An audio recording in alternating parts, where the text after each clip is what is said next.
8월 16일 수요일 새벽 기도회를 시작하겠습니다. 찬송가 292장을 부르신 후에 하나님의 말씀을 함께 나누겠습니다. 오늘 하나님께서 저희에게 주신 말씀은 사도행전 22장 17절부터 29절까지의 말씀입니다. 후에 내가 예루살렘으로 돌아와서 성전에서 기도할 때에 황홀한 중의 봄에 주께서 내게 말씀하시되 속히 예루살렘에서 나가라.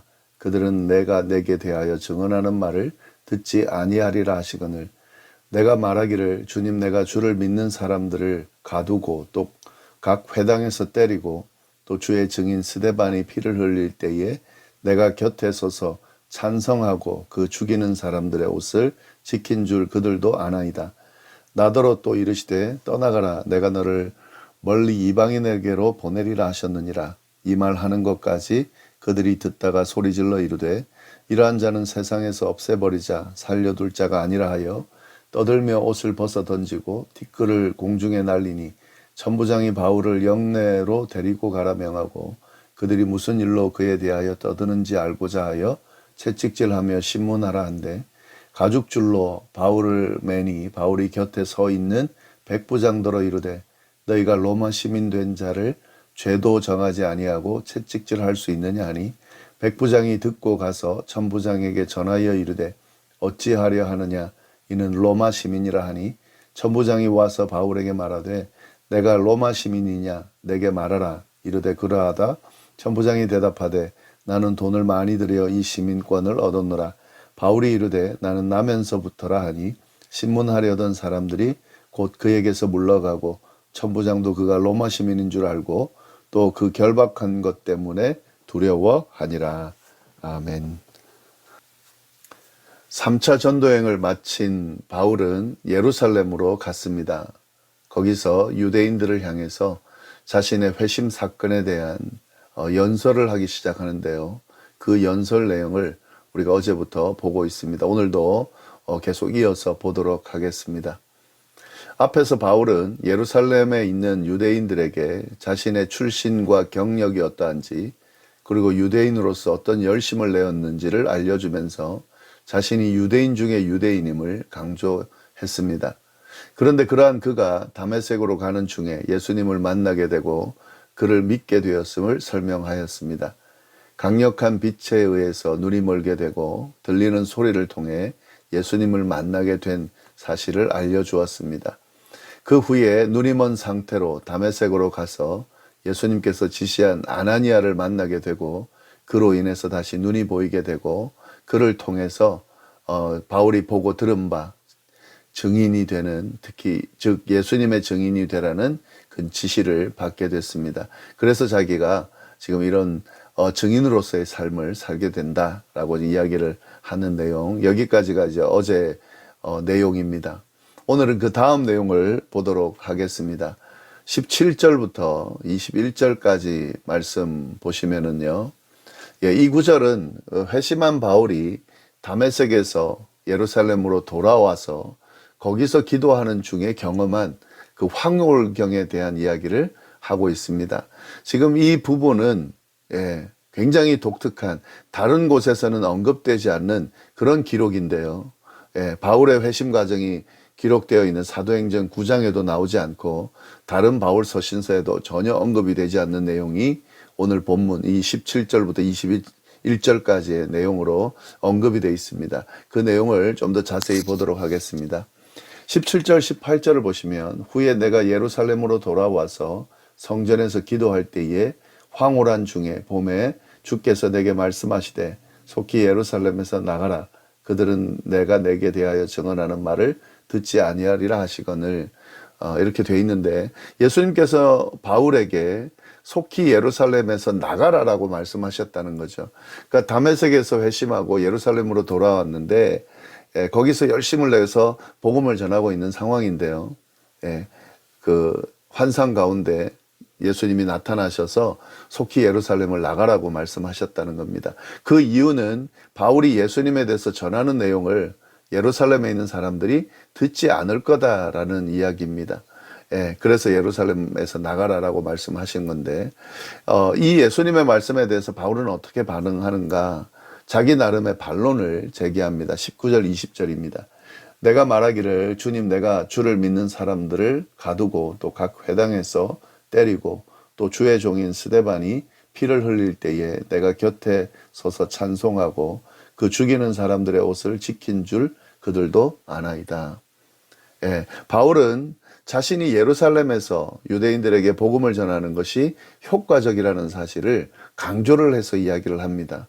왜냐하면 그가 얼마 전까지 예수님 믿는 이들을 아주 극렬하게 박해했다는 사실을 유대인들, 특히 예루살렘에 있는 유대인들은 잘 알고 있었다는 거죠. 그는 예수 믿는 사람들을 회당에 가두고 때렸습니다. 특히 스데반이 죽을 때는 그 일을 찬성할 뿐만 아니라 그를 죽이던 이들의 옷을 지켜줬다는 겁니다. 그러니까 직접 죽이지는 않았지만 그 죽음에 참여한 것과 같은 사실을 이 사람들, 이 예루살렘에 있는 사람들, 예루살렘에 있는 사람들은 다 알고 있다는 거죠. 그렇기 때문에 이 유대인들에게 접근해서 전도하는 데 있어서 다른 그리스도인들보다 훨씬 유리한 점이 있다는 거죠. 바울처럼 예수 믿는 도를 확고하게 반대했던 사람들이, 같은 사람들이죠. 그 도를 받아들였다라는 사실 자체가 다른 유대인들에게 자신들의 생각을 또 자신들의 믿음을 제고해 볼 수 있도록 만들 수 있다라는 거죠. 이런 논리에서 지금 예루살렘을 떠나라고 하는 그의 이야기를 듣지 않을 거라고 하는 이 주님의 이야기를 반박하고 있는 거죠. 자기가 떠날 이유가 없고 이 예루살렘에서 복음을 전하는 것이 효과적이라는 이야기를 지금 하고 있는 겁니다. 이러한 바울의 대답에서 주님이 어떻게 또 말씀을 하실까요? 21절 말씀입니다. 나더러 또 이르시되 떠나가라. 내가 너를 멀리 이방인에게로 보내리라 하셨느니라. 예, 주님은 분명하게 이야기합니다. 다시 떠나라고 말씀하셨습니다. 그러면서 분명하게 뭐라고 이야기하냐면 유대인이 아니라 너를, 그러니까 이 바울이죠, 멀리 이방인에게로 보낸다라고 분명하게 말씀하셨습니다. 여기서 우리는 바울이 이방인 전도를 주로 하게 된 이유를 분명하게 알게 됩니다. 이 앞에서 언급한 것처럼 사실 바울은 유대인들을 대상으로 전도하기를 원했습니다. 그는 가는 곳마다 회당에 들어가서 먼저 유대인들에게 복음을 전했습니다. 그는 유대인들이 자기처럼 유대인들이 복음을 받아들여야 된다고 생각을 한 거죠. 예, 오늘 본문을 보면 알 수 있는 거죠. 바울은 자신의 동족인 유대인을 사랑했을 뿐만 아니라 유대인이 자신처럼 회심하고 변화될 수 있도록 그렇게 원했다 하는 거죠. 그리고 자신이 유대인 전도에 가장 특화되어 있다고 생각도 했다는 거죠. 예. 왜냐하면은 예수님을 믿는 사람들을 예수님에 대해서 반대하는 사람이 믿게 됐기 때문에 자신이 경험했기 때문에 그 누구보다도 쉽게 접근하고 또 잘 그들을 회심시킬 수 있을 것이라고 그렇게 생각을 한 거죠. 그래서 그는 유대인 전도를 그렇게 원했습니다. 그러나 그것은 바울의 뜻이지 하나님의 뜻은 아니라는 거죠. 이건 하나님의 생각과는 완전히 다른 생각을 하고 있는 겁니다. 하나님의 생각은 뭐였습니까? 바울의 이야기를 유대인들이 듣지 않을 거라는 거죠. 그래서 이방인들에 가서 복음을 전하라는 거죠. 이미 이 이야기를 바울은 들었어요. 그럼에도 불구하고 유대인들을 향한 전도를 포기하지 않은 거죠. 그러나 그 회당에서 먼저 전도를 했음에도 불구하고 유대인들은 바울의 이야기를 듣지 않습니다. 그러나 대신에 이방인들이 훨씬 더 많이 듣게 되고 이방인들에게 복음을 전하는 그런 결과를 얻게 된 거죠. 이것은 바울을 아예 그렇게 이방인 전도를 위해서 하나님이 그렇게 세웠다라고 하는 거죠. 이처럼 우리의 생각과 하나님의 생각이 다를 때가 있습니다. 하나님께서 분명히 원하시고 좋아하실 것이라고 우리가 생각하고 뭘 하지만 그 생각이 맞지 않을 때가 있습니다. 그래서 우리는 잘 판단해야 됩니다. 끊임없이 하나님의 생각을 묻고 이 생각을 알기 위해 기도하고 하나님의 뜻을 말씀 안에서 발견하는 과정이 아주 중요하죠. 하나님의 생각과 우리 생각이 다를 때 우리의 생각을 고집하게 되면 굉장히 위험한 거죠. 우리의 생각대로 하는 것, 이거 하나님의 생각에 반하는 게 되는 겁니다. 하나님의 생각을 따를 수 있어야 됩니다. 우리의 생각을 고집하는 것이 아니라 하나님의 생각을 따를 수 있어야 된다는 거죠. 확실히 우리가 알고 있죠. 우리의 생각은 불안정하고 불확실하다는 것을, 잘못되고 틀릴 확률이 높다는 것을 우리가 알아야 되죠. 그러나 하나님의 뜻은 다르죠. 하나님의 뜻은 완전합니다. 완벽한 것입니다. 그래서 우리의 생각을 하나님께 맞추는 것이 우리가 살 길이고, 우리가 제대로 된 길을 걸어가는 그런 방법이다라고 하는 사실을 우리가 분명히 알아야 됩니다. 바울은 이 하나님의 뜻을 분명히 알고 그 뜻을 들었습니다. 그래서 결국에는 그렇게 살게 됩니다. 물론 하나님의 뜻에다가 자신의 생각을 맞추는 게 쉽지 않았지만, 그래도 결국에는 하나님의 뜻을 맞춤으로 인해서 그가 이방인 전도의 대부라고 하는 그 영광스러운 그런 타이틀을 얻게 됐다는 거죠. 예. 자, 이러한 바울의 이야기를 듣던 회중들은 듣는 중에 더 이상 듣고 있을 수가 없었던 것 같은데요. 22절, 23절 말씀입니다. 이 말하는 것까지 그들이 듣다가 소리 질러 이르되 이러한 자는 세상에서 없애버리자 살려둘 자가 아니라 하여 떠들며 옷을 벗어던지고 뒷걸을 공중에 날렸다. 말을 마치기도 전에 청중들이 흥분했다는 거죠. 소리를 지르면서 바울을 살려두지 말고 이 세상에서 없애버리자라고 했다는 거죠. 떠들며 옷을 던지고 벗어던지고 뒷걸을 공중에 날렸다라고 하는 이 행위는 그 하는 말에 동의하지 않는다는 표현입니다. 회중들이 이렇게 흥분하며 반응하는 이유가 뭐였을까? 여기서 아마 정확하게 나와 있지는 않지만 우리가 유추해 볼 수 있는 것은 하나님께서 이방인에게 복음을 전하기 위해 바울을 보낸다. 이건 굉장히 동의가 되지 않는 거죠. 유대인으로서 용납되지 않는 겁니다.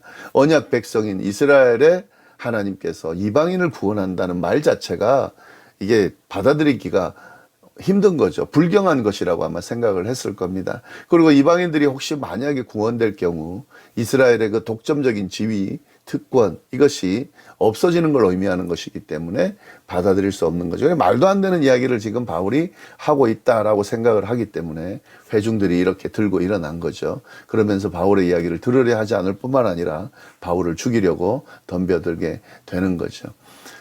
그러나 하나님은 끊임없이 성경을 통해서 온 인류를 사랑하시고 인류를 만드시고 사랑하시고 구원하기를 원하신다라고 계속해서 이야기하십니다. 하나님은 이스라엘의 하나님이시지만 온 인류의 하나님이시거든요. 그런 뜻을 전혀 헤아리지 않고 자신의 기득권만 유지하려는 그런 이스라엘 백성들의 모습, 그 모습을 하나님이 절대로 용납하지 않으신 거죠. 그래서 하나님이 이방인으로 이스라엘 백성들이 아닌 이방인들에게 시선을 돌리고 그들을 구원하는 그런 일들을 해나가셨다는 거죠. 그리고 도리어 그렇게 자기 고집스럽고 아집을 가지고 자기 욕심만 챙기려는 이스라엘 백성들을 하나님이 심판하시는 그런 결과를 낳게 됐다 하는 거죠. 자, 이렇게 이제 회중이 흥분해서 들고 일어나니까 천부장이 바울을 영내로 들이고 왜 이런 소동이 일어나는지를 이제 바울을 통해서 신문하려고 했습니다. 근데 바울이 자신은 로마 시민인데 아직 죄가 정해지지도 않은 상태에서 신문을 해도 되느냐라고 자신을 관리하고 있는 백부장에게 이야기를 합니다. 그건 안 되는 일이거든요. 로마 시민은 함부로 그게 판결이 나지 않은 상태에서 막 신문할 수가 없습니다. 그래서 이제 바울이 로마 시민이라는 것을 모르기 때문에 그렇게 하려고 했는데 알게 돼서 더 이상 진행할 수가 없게 된 거죠. 그러면서 이 로마 시민을 죄도 확정하지 않은 상태에서 결박한 것에 대해서 어떤 자기에게 불이익이 있을까 해서 전부장이 두려워하는 그런 모습을 보입니다. 이제 남은 나머지 구절의 내용입니다. 여기서 이 바울의 이 의도를 봐야 됩니다. 지금 이 바울이 그 로마 시민이다라고 말하면서 그 전에 말하지 않았는데 잡히고 난 상태에서 말하고 또 그거를 이 천부장이 듣고 굉장히 두려워하고 이 과정에서 바울이 지금 의도하는 바가 있다는 거죠. 그건 뭐냐면 바울은 늘 로마로 가고 싶어 했습니다. 쭉 전도여행을 하면서 최종 목적지가 로마고 로마를 거쳐서 땅끝이라고 하는 당시에 서바나로 지금 가려고 계획하고 있었던 거죠. 지금 예루살렘으로 다시 왔다는 것, 자기가 분명히 잡힐 줄 알면서도, 잡혀서 고난을 당할 줄 알면서도 예루살렘으로 왔을 때는 지금 자기가 잡히고 이 잡힌 것에 대해서 재판을 받을 때에 자기가 로마 시민이기 때문에 로마로 가서 죄에 대한 판결을 받는다는 것을 알고 있었던 것 같아요. 그래서 이런 과정을 통해서 로마로 가려고 하는 그런 바울의 의도가 지금 이 안에서 드러나고 있는 거죠. 네. 오늘 말씀 쭉 보시면서요, 이제 하나님이 주시는 음성 또 깨달음들을 잘 좀 기억하시고 새길 수 있기를 바랍니다. 기도하겠습니다. 하나님 아버지 감사합니다. 또 귀한 말씀 붙들고 오늘 하루 시작합니다. 하나님께서 주신 하루를 복되게 기쁘고 즐겁게 평안 가운데 하나님과 동행하면서 그렇게 살아가는 하루가 되기를 간절히 바랍니다. 하나님께서 함께 주심을 확신하며 예수님의 이름으로 기도드립니다. 아멘.